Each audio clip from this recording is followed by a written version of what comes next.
দশম শ্রেণীর ছাত্রছাত্রীরা, আজ তোমাদের ভারতীয় কৃষি সম্পর্কে প্রথম বিষয় ভারতীয় কৃষির প্রধান প্রধান বৈশিষ্ট্য শ্রেণীবিভাগ সম্পর্কে আলোচনা করা হবে। তোমরা জানো যে তোমাদের অর্থনৈতিক ভূগোলে ভারতের যে কৃষি অধ্যায় রয়েছে, সেই অধ্যায়ে ভারতীয় কৃষির প্রধান বৈশিষ্ট্য শ্রেণীবিভাগ, তার সঙ্গে বিভিন্ন কৃষিজ ফসল, বিশেষ করে ভারতবর্ষের প্রধান কৃষিজ ফসল ধান এবং অন্যতম প্রধান কৃষিজ ফসল গম, এছাড়াও আখ, পাট, কফি, চা এবং মিলেট অর্থাৎ জোয়ার, বাজরা, রাগি ইত্যাদি বিভিন্ন ফসল সম্পর্কে আলোচনা করা হবে।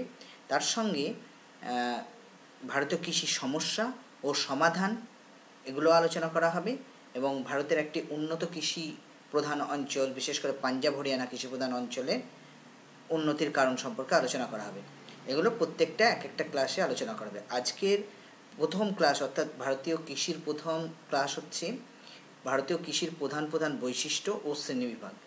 প্রথমেই দেখো ভারতীয় কৃষির প্রধান প্রধান বৈশিষ্ট্যগুলো কী না, ভারতীয় কৃষি হচ্ছে প্রথম বৈশিষ্ট্য জীবিকা সত্তাভিত্তিক কৃষি, অর্থাৎ জীবিকা সাধন করার উদ্দেশ্যে চাষ করা হয়। তারপরে দ্বিতীয় বৈশিষ্ট্য হচ্ছে জনসংখ্যার চাপ বেশি। তোমরা জানো যে ভারতবর্ষে এই মুহূর্তে জনসংখ্যা 120 কোটির বেশি, ফলে ভারতে যে পরিমাণ জমি রয়েছে তার উপর জনসংখ্যার চাপ অনেক বেশি। তৃতীয়ত কৃষিতে পশু শক্তির প্রাধান্য, অর্থাৎ কৃষিকাজে লাঙল দেওয়া থেকে শুরু করে ফসল রোপণ থেকে রোপণ থেকে করে তারপর ফসল কাটা অবধি সমস্ত ক্ষেত্রেই পশু শক্তির প্রাধান্য বেশি দেখা যায়। অপর যে বৈশিষ্ট্য সেটা হচ্ছে মৌসুমি বৃষ্টির উপর নির্ভরতা। তারপরের বৈশিষ্ট্য হচ্ছে জলসেচের ব্যবহার, ক্ষুদ্রাকৃতি কৃষিজোট, কীটনাশক রাসায়নিক সারের অনিয়ন্ত্রিত ব্যবহার, খাদ্যশস্যের প্রাধান্য, পশুখাদ্যের অভাব এবং বহু শস্যের উৎপাদন, এগুলো হচ্ছে ভারতীয় কৃষির প্রধান বৈশিষ্ট্য এবং প্রত্যেকটা বৈশিষ্ট্যকে আলাদা আলাদাভাবে আলোচনা করা হবে। প্রথমে দেখো এখানে একটা ছবির মাধ্যমে দেখানো হয়েছে যে ভারতীয় কৃষির বৈশিষ্ট্য। লক্ষ্য করো, দেখো জীবিকা উদ্দেশ্য সাধনের জন্য জমিগুলো লক্ষ্য করো, দেখো ছোটো ছোটো জমি, আল দিয়ে বাঁধ দেওয়ার ফলে আরও ছোট হয়ে গেছে।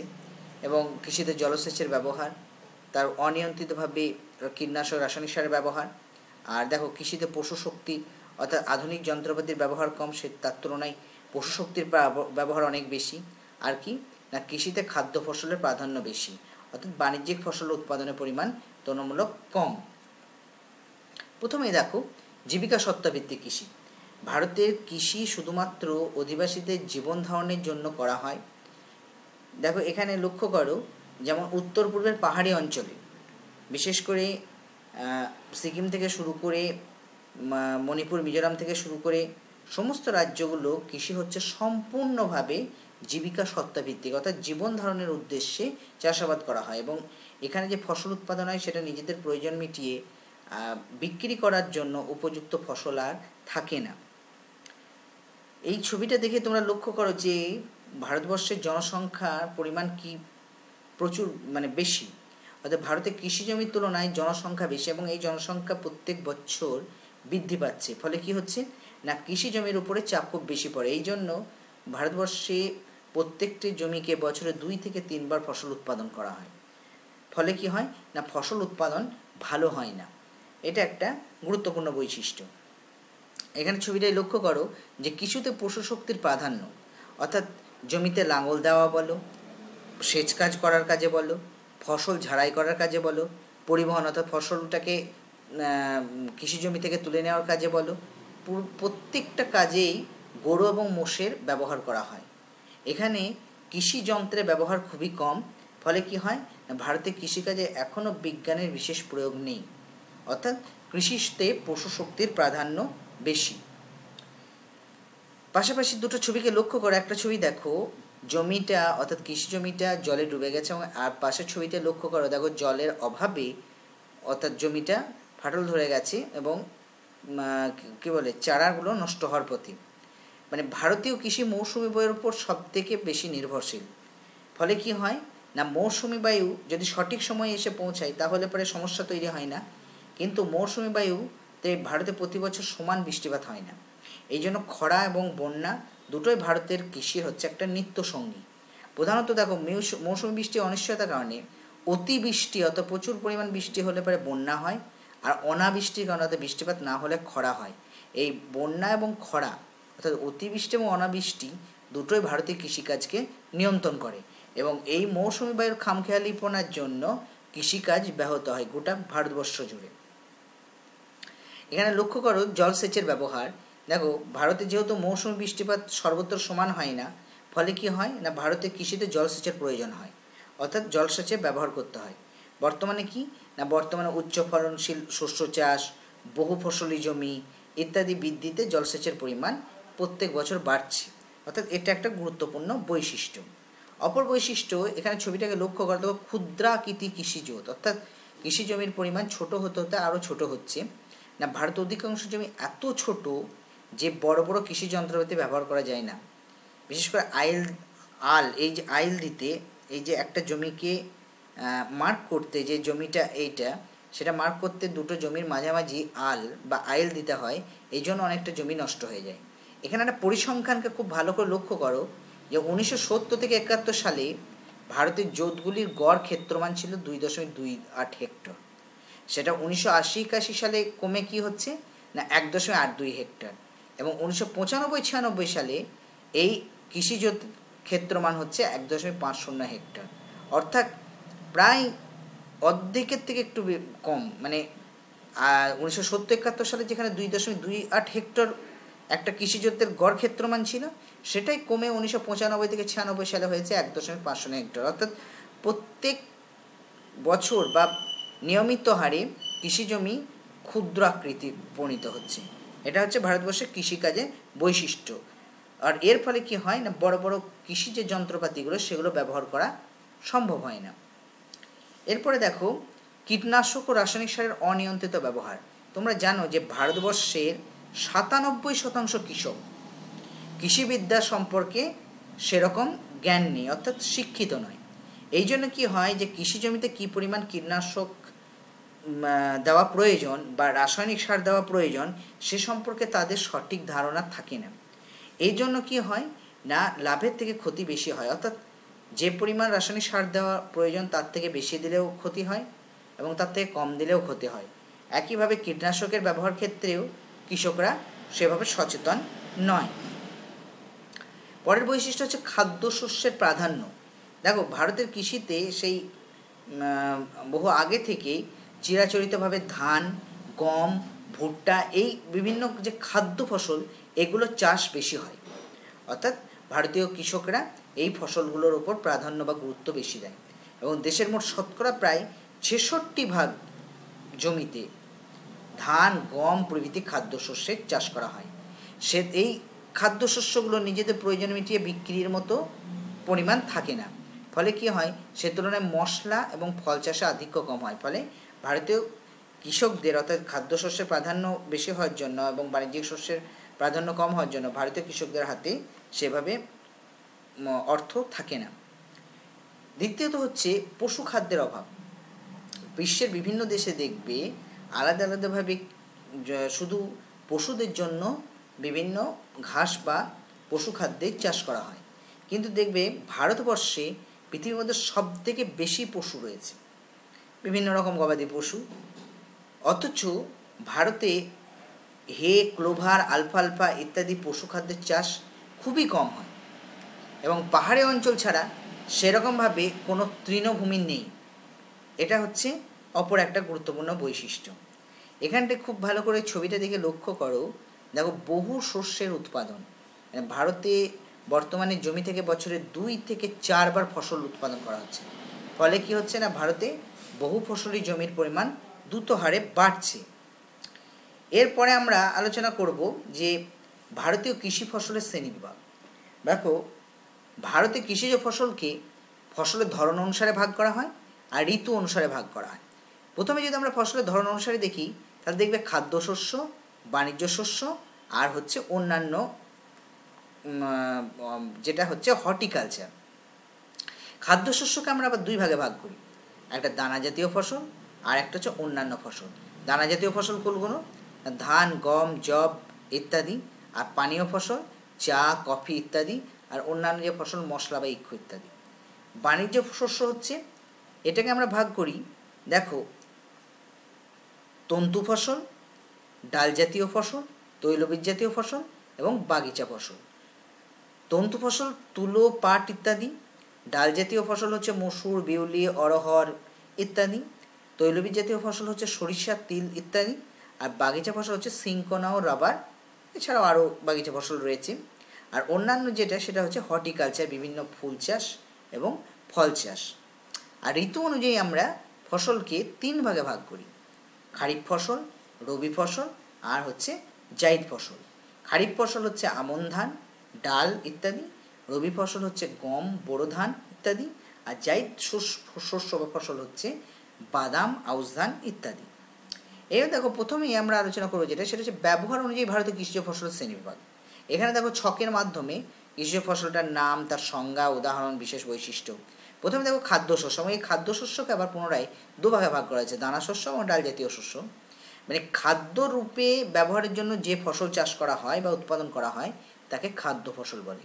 এবং ভারতে এই খাদ্য ফসলের চাষ সব থেকে বেশি। আর খাদ্য ফসলকে 2 ভাগে ভাগ করা হয়: দানা শস্য আর ডাল জাতীয় শস্য। দানা শস্য কোনগুলো? ধান, গম, মিলেট ইত্যাদি।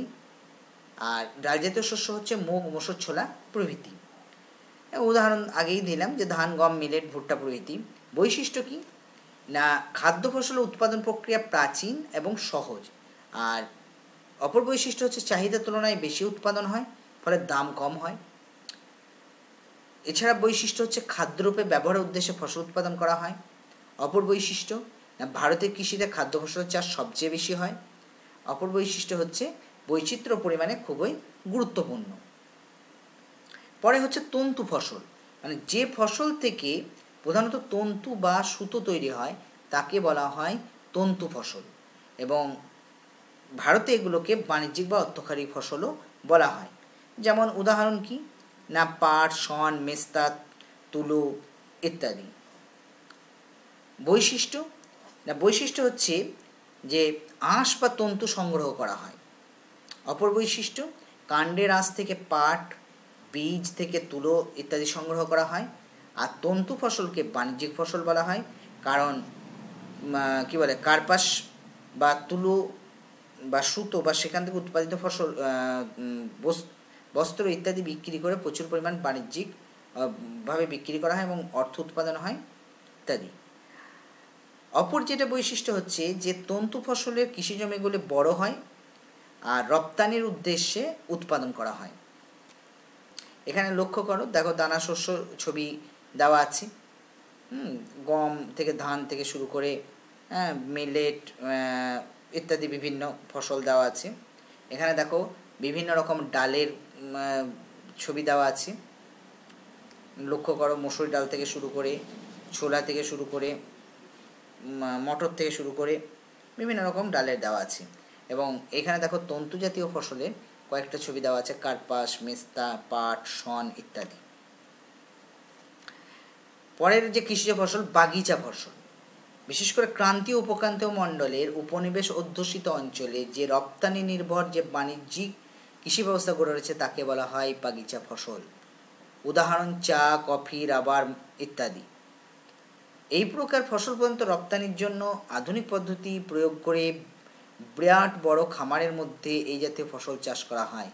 আর সুবিধা কি না, এই ফসলের গাছ একবার লাগিয়ে পরে ফসল বছরের পর বছর বহুবার এই ফসল পাওয়া যায়। বৈশিষ্ট্য বাগিচা ফসলে না, উপনিবেশকারীরা প্রাথমিক অবস্থায় মূলধন বিনিয়োগ করে চাষ শুরু করে।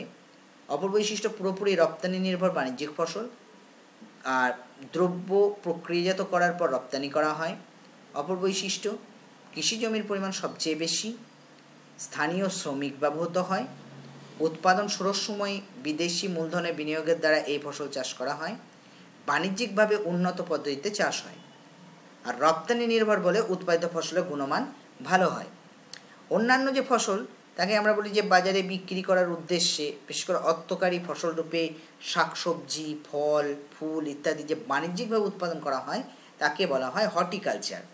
ফুল চাষ, ফল চাষ, শাকসবজি চাষ ইত্যাদি বিশেষ করে প্রধানত স্থানীয় বাজার ধরার জন্যই করা হয়। এটাকে আবার 3 ভাগে ভাগ করা হচ্ছে এখানে: ওলেরিকালচার, ফ্লোরিকালচার আর হচ্ছে পোমাম কালচার। ওলেরিকালচার কি না, বাণিজ্যিকভাবে শাকসবজি উৎপাদন করার যে পদ্ধতি তাকে বলা হয় ওলেরিকালচার। আর বাণিজ্যিকভাবে ফুল উৎপাদনের যে পদ্ধতি তাকে বলা হয় ফ্লোরিকালচার, আর বাণিজ্যিকভাবে ফল উৎপাদন যে পদ্ধতি তাকে বলা হয় পোমাম কালচার। এখানে বাগিচা ফসলের ছবিগুলোকে একটু লক্ষ্য করে দেখো। এখানে চা, কফি এবং বিভিন্ন বাদাম থেকে শুরু করে বিভিন্ন রাবার ইত্যাদি হচ্ছে বাগিচা ফসল। এবং এখানে বিভিন্ন সবজি, ফল, বিশেষ করে এখানে সবজির ছবি রয়েছে, এটা হচ্ছে হর্টিকালচার। ঋতু অনুসারে ভারতের কৃষিজ ফসলের শ্রেণীবিভাগ। ঋতু অনুযায়ী ভারতের কৃষিজ ফসলকে 3 ভাগে ভাগ করা হয়: খারিফ শস্য, রবি শস্য আর জাইদ শস্য। দেখো, প্রথমে খারিফ শস্য কাকে বলে না, প্রথমত হচ্ছে খারিফ শস্যর অর্থ হলো বর্ষাকালীন ফসল, অর্থাৎ বর্ষাকালে বৃষ্টির জলে যে ফসলের চাষ করা হয় তাকে সেটাই হচ্ছে খারিফ শস্য। বিশেষ করে দক্ষিণ পশ্চিম মৌসুমি বায়ুর আগমনের সাথে সম্পর্ক রেখে যে ফসল জুন জুলাই মাসে অর্থাৎ বর্ষাকালে বোনা শুরু আর নভেম্বর ডিসেম্বর মাসে ফসল তোলা হয় তাকে বলা হচ্ছে খারিফ ফসল। এবং এই ফসলের অপর নাম হচ্ছে হৈমন্তিক ফসল। কারণ বিশেষ বৈশিষ্ট্য কি না, মৌসুমি বায়ুর আগমনের সঙ্গে সঙ্গে এই কৃষিকাজ করা হয়। এছাড়া মৌসুমি বৃষ্টি নির্ভর বলে কৃষি উৎপাদন ব্যাহত হয় এবং এই ফসল উৎপাদনে প্রাচীন পদ্ধতি ও বীজ ব্যবহার করা হয়। এছাড়া হেক্টর প্রতি উৎপাদন কম, আর মৌসুমি বায়ুর আসা যাওয়ার সময় ও বৃষ্টিপাতের পরিমাণ অনিশ্চিত বলে খরা বা বন্যার ফলে ফসল নষ্ট হওয়ার আশঙ্কা থাকে। দেখো, বীজ বপনের সময়কাল হচ্ছে জুন থেকে জুলাই মাস, ফসল তোলার সময়কাল হচ্ছে নভেম্বর থেকে ডিসেম্বর মাস। আর কিছু গুরুত্বপূর্ণ যে খারিফ শস্য উদাহরণ দেখি তাহলে দেখব আমন ধান, কার্পাস, ভুট্টা, জোয়ার, ইক্ষু, বাজরা, অড়হর, তুর, মুগ, কলাই ইত্যাদির ডাল, পাট, চীনাবাদাম, সয়াবিন প্রভৃতি। এবং এই ফসলগুলো প্রত্যেকটি জুন থেকে জুলাই মাসে বপন করা হয় এবং নভেম্বর থেকে ডিসেম্বর মাসে তোলা হয়। এখানে লক্ষ্য করো, কিছু খারিফ শস্যের উদাহরণ দেওয়া আছে: ধান, পাট, বাদাম, ভুট্টা, আখ, সয়াবিন ইত্যাদি। রবি শস্য দেখো, রবি শস্যকে আমরা এক কথায় বলি শীতকালীন ফসল, অর্থাৎ শীতকালে যেহেতু ভারতবর্ষে বৃষ্টিপাতের পরিমাণ কম হয় সেই জন্য শীতকালে জলসেচের উপর নির্ভর করে যে ফসল চাষ করা হয় সেটাই হচ্ছে রবি শস্য। অর্থাৎ মৌসুমি বায়ুর প্রত্যাগমনের সাথে সম্পর্ক রেখে, অর্থাৎ অক্টোবর নভেম্বর মাসে যে শীতের সূচনাকালে ফসল বোনা শুরু, আর ফেব্রুয়ারি মার্চ মাসে শীত ঋতুর শেষ ভাগে ও বসন্ত ঋতুর প্রথম ভাগে মাসে ফসল তোলা হয়, এটাই হচ্ছে রবি ফসল। বৈশিষ্ট্য কি না, মৌসুমি বায়ুর প্রত্যাগমনের সঙ্গে সঙ্গে এই কৃষিকাজ করা হয়।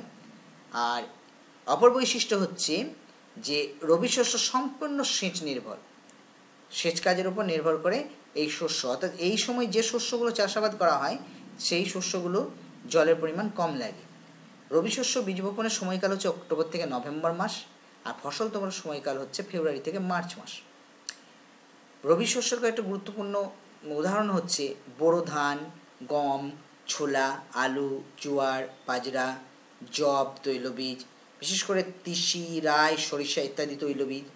এছাড়া বিভিন্ন বিশেষ করে মিলেট, রাগি, জোয়ার, বাজরা আর বিভিন্ন শাকসবজি প্রভৃতি হচ্ছে রবি শস্য। এখানে কিছু ছবির মাধ্যমে উদাহরণ দেওয়া আছে। দেখো, বোরো ধান, গম, আলু এবং বিভিন্ন শাকসবজি, বার্লি, তৈলবীজ ইত্যাদি এগুলো হচ্ছে রবি শস্য। অপর যে ঋতু অনুযায়ী ফসল সেটা হচ্ছে জাইদ শস্য। দেখো, এপ্রিল থেকে জুন গ্রীষ্মকালের এই 3 মাসে যে স্বল্পকালীন ফসলের চাষ হয় এবং বর্ষার আগে যেসব ফসল তোলা হয় তাকে বলা হয় জাইদ ফসল। এবং জাইদ ফসলকে চৈতালি শস্য বলা হয়। চৈত্র মাসে ওটা বলে গিয়ে চৈতালি শস্য বলে। বৈশিষ্ট্য কি না, শুধুমাত্র গ্রীষ্মকালে এই ফসলের চাষ করা হয়, আর এই ফসলে জল কম লাগে এবং সেচের খুব একটা প্রয়োজন হয় না। অপর বৈশিষ্ট্য না, এই ফসলের উৎপাদন কিছুটা জলসেচ এবং কিছুটা ঘূর্ণি বৃষ্টির উপর নির্ভরশীল। জাইদ শস্য বীজ বপনের সময়কাল হচ্ছে ফেব্রুয়ারি থেকে মার্চ মাস, ফসল তোলার সময়কাল হচ্ছে এপ্রিল থেকে মে মাস। কিছু গুরুত্বপূর্ণ জাইদ শস্য হচ্ছে বাদাম, আউশ ধান, তরমুজ, খরমুজ, পটল, ঝিঙে, কুমড়ো ইত্যাদি, বরবটি, শসা, পুঁইশাক, নোটে শাক, ফুটি, কাঁকুর, কাঁকড়ি এবং পশুখাদ্য। যদিও পশুখাদ্য আমাদের ভারতবর্ষে খুব কম পরিমাণে উৎপাদন হয়, এগুলো হচ্ছে সব জায়িদ শস্য। এখানে কিছু উদাহরণ দেওয়া আছে, দেখো ছবির মাধ্যমে। আউশ ধান, তরমুজ, পটল, বিভিন্ন শাকসবজি, খরমুজ, ঝিঙে, কুমড়ো, বরবটি, পুঁইশাক, শসা ইত্যাদি। এছাড়াও আরও অনেক জায়িদ শস্য রয়েছে। তাই দেখো এখানে একসঙ্গে ছকের মাধ্যমে ব্যবহার অনুসারে ফসলের শ্রেণীবিভাগ এবং কৃষিজ ফসলকে ঋতু অনুসারে শ্রেণীবিভাগ দুটোই দেওয়া আছে, এবং প্রত্যেকটা দেখবে বৈশিষ্ট্য, তার সঙ্গে তার উদাহরণ। এখানে দেখো ঋতু অনুযায়ী যেটা বিশেষ বৈশিষ্ট্য, বীজ বপনের সময়কাল, ফসল তোলার সময়কাল, আর গুরুত্বপূর্ণ ফসলের উদাহরণ ইত্যাদি দেওয়া আছে। তো এইভাবেই আমাদের ভারতবর্ষের ফসলের শ্রেণীবিভাগ করা হয় দুই ভাগে, ব্যবহার এবং কৃষিজ ঋতু অনুযায়ী। এই ছিল আজকে ভারতবর্ষের কৃষিকাজের প্রধান প্রধান বৈশিষ্ট্য ও শ্রেণীবিভাগ। এর পরের ক্লাসে ভারতবর্ষের প্রধান কৃষিজ ফসল ধান সম্পর্কে আলোচনা করা হবে।